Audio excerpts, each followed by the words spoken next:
Hey, board gamers, BJ from Board Game Gumbo here, back in the Gumbo pot right here on our Game Toppers LLC table. We've got something we're super excited to open up.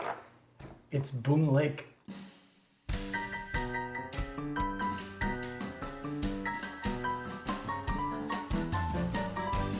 All right, we're taking a look at Boonlake from Alexander Pfister. It's interesting artwork.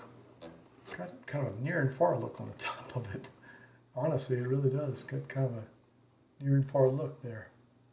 Interesting choice by Alexander Pfister. Thank you to Capstone Games for sending us this copy.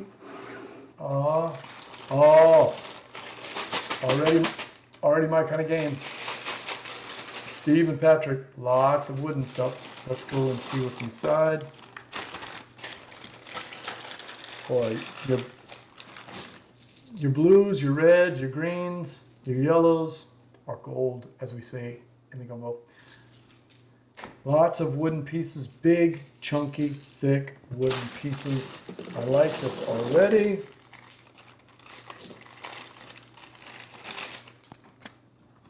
Some bags, thank you. We always need extra bags. I got one the other day. No bags in the game at all. None. No, not a problem. I'm a board gamer. I got tons of bags in that box right there.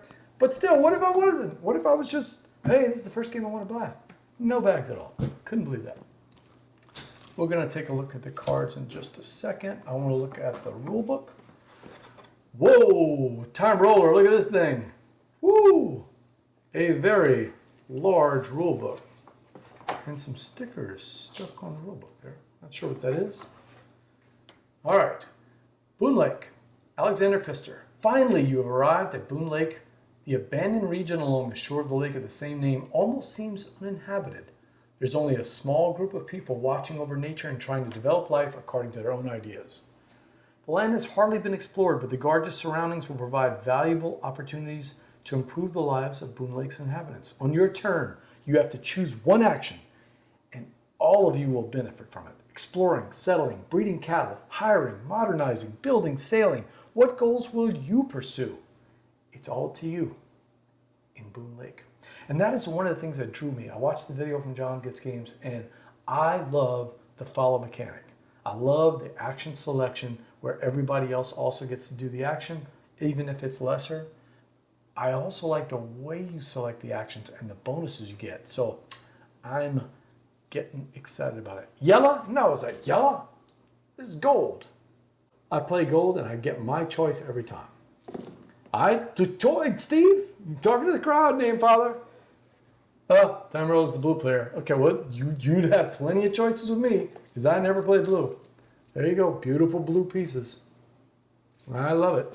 But pick a color that nobody else picks and you're actually happier because I'm like, do they have gold? Yeah, they have gold. Okay, perfect, I'll take it.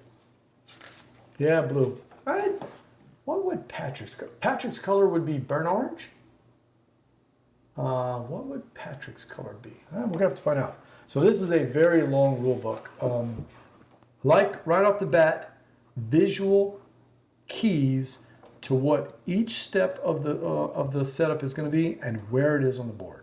Excellent. I love that.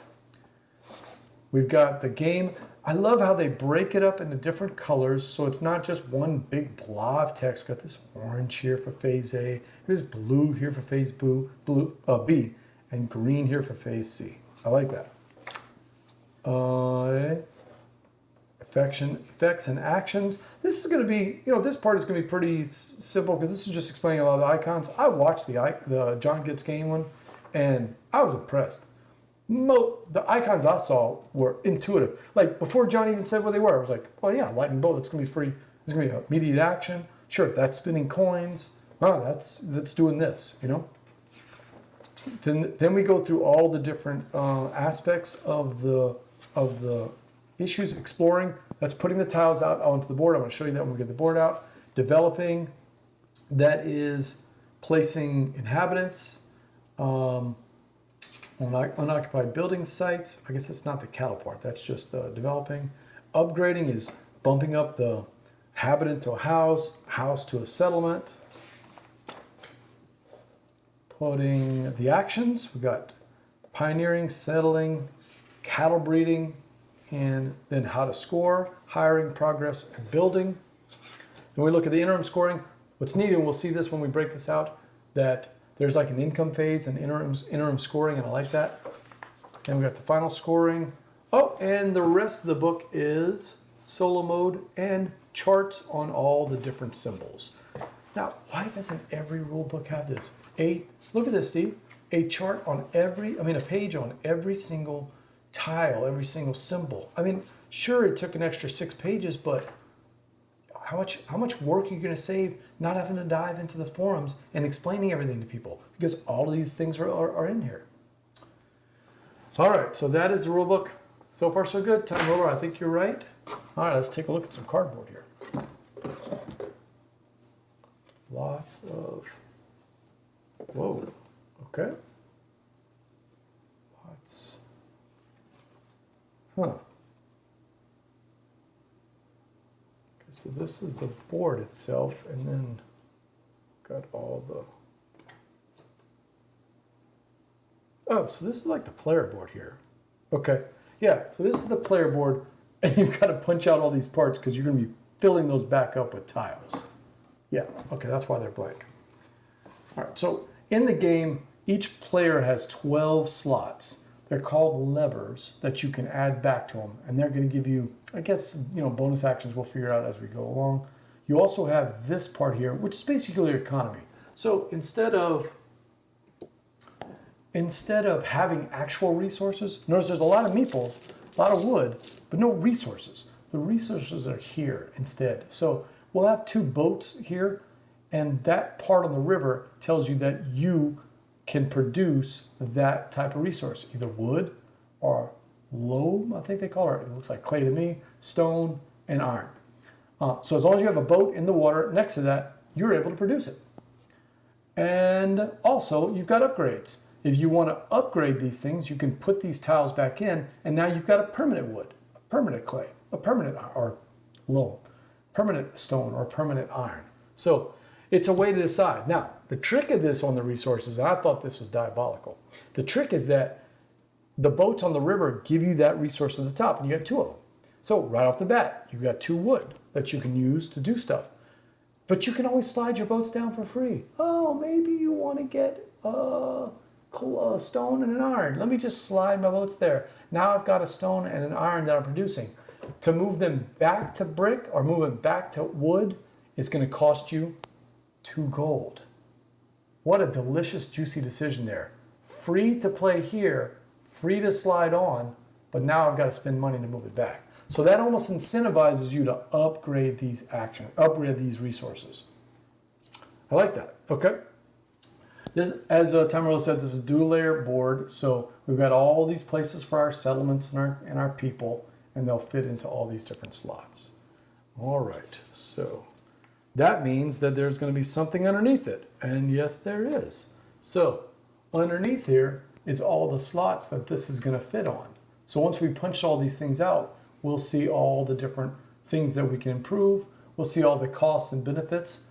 And well, that's just some artwork for the river. Oh, we've got some stuff to do. We're actually going to use these glue stickers to build out our own boards. All right, I'm trusting you, Capstone. So those are the player boards with the stickers. I will have to work on that tomorrow. I didn't realize I had homework. I thought I was just going to kind of start playing here. But all right, so we've got some more tokens here, and let's see how they punch out. I'm curious. Oh, super. This is well punched, super easy to punch out. These are the coins. Oh yeah. We've got the tiles that we'll be placing, and you're going to kind of want to match these tiles because they've got the scoring. You'll want to match them to the cards that you have in your hand. And these are the levers. Remember I told you about those levers? These are the levers that allow you to get those bonus things that we saw on the back side of our player board. All right, so on the first player token, that's that same symbol here, right here, first player token. Nice.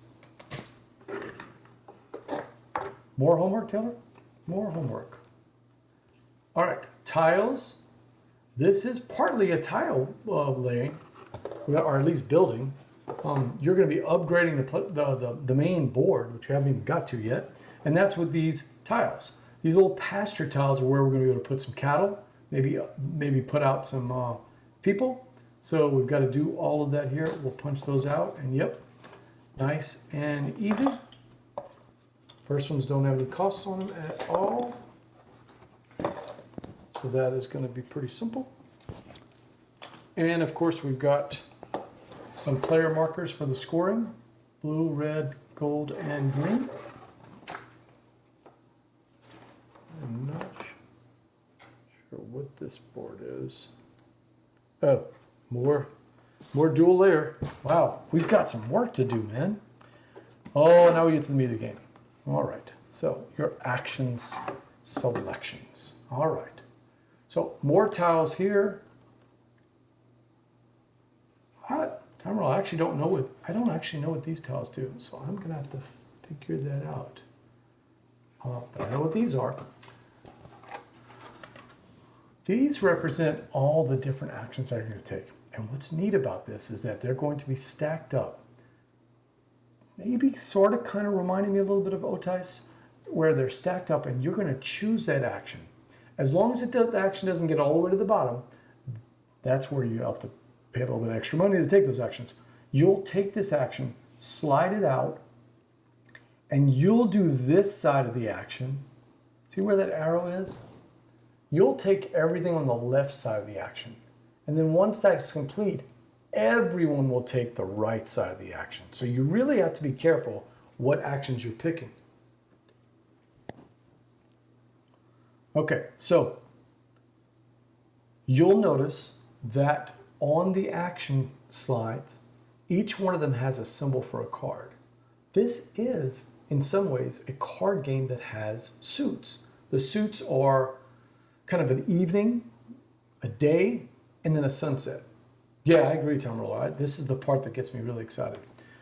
Each one of these, when you take that action, you want to be careful to have the card, or at least one card in your hand, that matches that action, because the very first part of it says, if you spend this card that matches that action, you can get money. Or you can play the card itself right out of your hand, but you only get to play the card that matches the suit. In other words, the suit that matches the action tile that you've chosen. And then of course you'll take the next action by yourself, and then everybody will take everything beyond the arrow. So I like that mechanic a lot. It's got three things in one. We're trying to match the suit to the tile we're taking. We're gonna want those actions to be something beneficial to us, and maybe less beneficial to everybody else. I wonder. You are right. They have outsourced work to us. Well, a lot of times that does happen. I mean, like Camel Up. You got to build that camel thing yourself in the original game. I don't think you have to do it in the upgraded version. All right. So these tiles, Time Roller, correct me if I'm wrong, but I think these are the tiles that you score at the end of the game, right? And you're trying to take these different. You're trying to make sure that you match up to these. I will have to look at the rule book to make sure. All right. Now we've gotten to the big, beautiful game board, which Steve will be happy to know we do not have to build. It all comes ready. All right. This is the back of the board. Beautiful artwork. Oh, look how. Wow, that looks really good on the screen. Wow. That is beautiful artwork. Tell me it doesn't have kind of a little Ryan Lockett near and far look? A little bit? Yeah. I like it. And here's the game board. I don't know why. The game board seemed very intuitive to me whenever I looked at the video. I was like, wow, this is well done. This is good craftsmanship. All right. So let's take a look at how some of this board is going to work. From a person who's never played, by the way, just looking at the overview and reading some of the things that I've done online. Players are going to start up here, depending on the player count, either 1 or 2 or 3 or 4. They'll have their starting piece up here. It's a boat somewhere in here. Yeah. Let's just say it's this boat here. I don't remember exactly which boat it is. It'll take me a while to find that. But importantly, when an action says that you can move along the river, usually it says 1, 2, or 3 times. It depends on that dual layered part that we have to try to find again. It's going to tell you how far you go down. Yeah, there it is. All right. When you take an action, you'll also notice that on the side of the action, it's got these little markers for how far you can go down the river. That tells you can go 1 or 2 or 3 or 4. But one of the bottoms are 1, but they have that. You lose. I said coins. You lose points. So you're probably not going to want to take those actions too often. But it'll tell you how far you go. Now, it is your choice how far. Even if it says 3, you don't have to go 3. You can just go 1 if you want, or 2. And then wherever you land, you'll get that bonus. For instance, if I had a 3 action, I would move all the way down here and I'd get a card. Here I'd get a coin. But what's cool, I love this mechanic. The other players that come behind you, your spot doesn't count. So a blue player, if a Time Ruler had a 2, Time Ruler would actually go 1, skip this space, and then jump to here, and then take that action. So you got to be careful. You might be leaving juicy spaces, a la Rogers of the Ganges or Ulm or any one of those places for people down the river.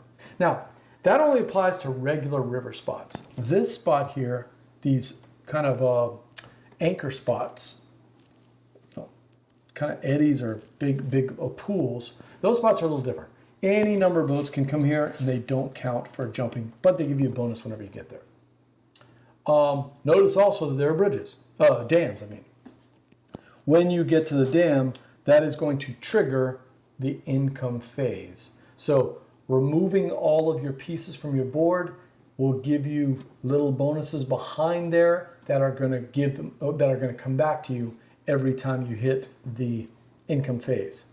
What's different about this is that you will make kind of a circular trip. You'll come down the river here, past the bridge, stopping in here. You'll take the right turn through here, all the way back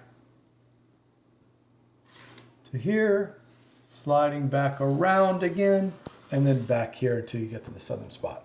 And by that time, you will have visited all the different areas. You'll have visited unknown lands, Boonlake, the mainland, New Hope settlement, and of course, the southern lands. So you can see it's a cool little circle. You'll be watching the other boats go around the circle and then back toward the end. So that's most of what the new board has. That's the river mechanic on the new board. On the board.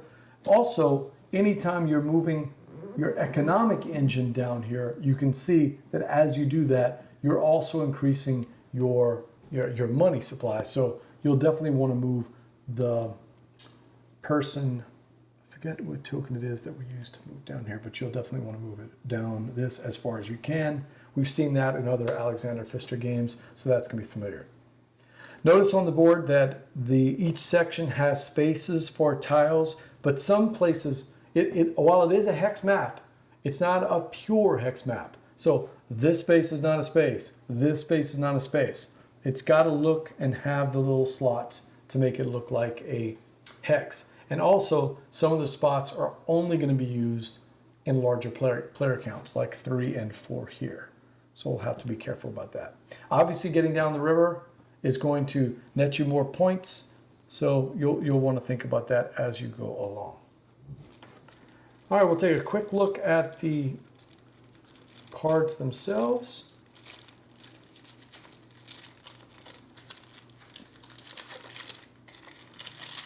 Steve, anything about this interesting you? All right, all the little settlements and upgrades here, they're going to be in your hand, and notice that they have 3 different suits. So, for instance, the dwelling house. In that upper left-hand corner, you'll see an orange setting sun. That's the suit, the sunset suit. And then it tells you some of the things that it will do. The dwelling house will be worth 3 points at the end of the game. You'll see that at the bottom. It's got the bull heads. And then it shows on the left side the cost to play the card. This one in particular has a cost of 2 coins, and then it's also going to cost you some clay and iron. So you're going to want to work up to that. Playing the card is going to give you a bonus of 1 coin if you do that. Nope, that says every time you play a sunset card after that, you're going to get another. Yeah, I think the theme does actually come out. This is Boonlake. It's an uninhabited area, but you and 3 other families of settlers all found the area, and you're going to see who can best inhabit or increase the engine of the area.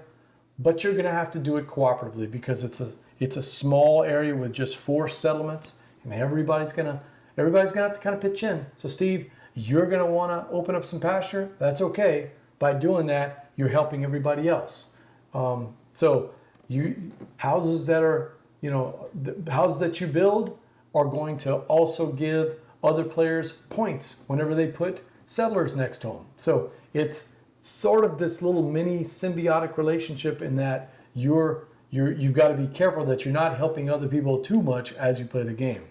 So Time Ruler says a futuristic setting of, is it futuristic? I guess it is with the cover.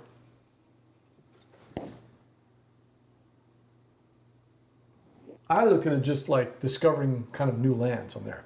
So that is the setting sun ones. These are the nighttime ones, and you can see that there. Again, it shows you the cost of it, 2 coins, and then 1 of each of the other resources. You see in the upper left-hand corner, you've got the blue nighttime symbol, and it's got the green symbol, which means from now on, anytime you play one of those cards, you'll get a coin.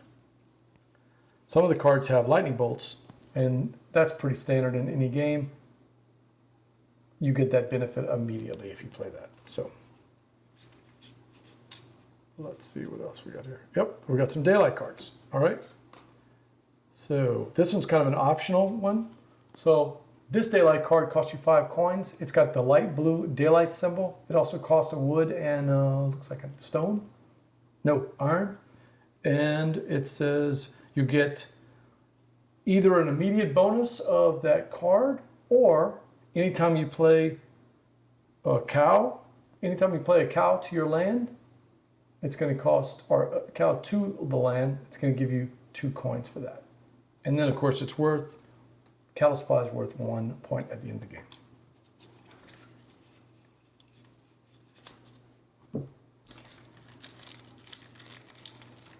Those are all the different little cards with the kind of upgraded buildings or economy that happens.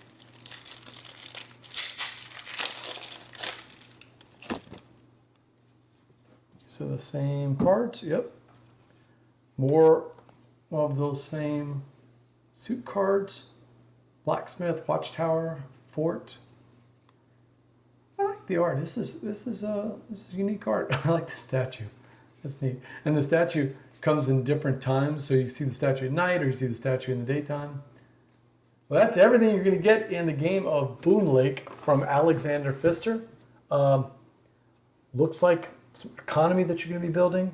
Looks like you're going to want to be prepared each time you hit that income phase. I get a definite theme of helping each other out, but as little as possible. But you have to do it because you know that they're also going to be helping you as you build. But slingshotting off of what other people are doing is going to be a key component to winning this game.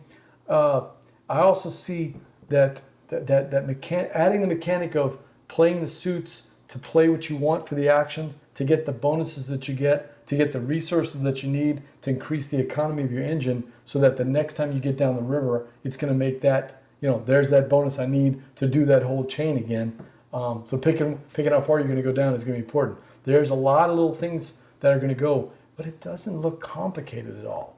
This game is one of those games, at least from what I can see, it looks like all the mechanics are going to be pretty simple, but the decision tree is going to be, I can just keep piddling along, taking some pretty basic actions, or I can try to ramp this up and take a bigger action with some more efficient play. So, Boonlake from Alexander Pfister and Capstone Games. I want to thank them for bringing it to us. And until next time, laissez, bon temps, rouler.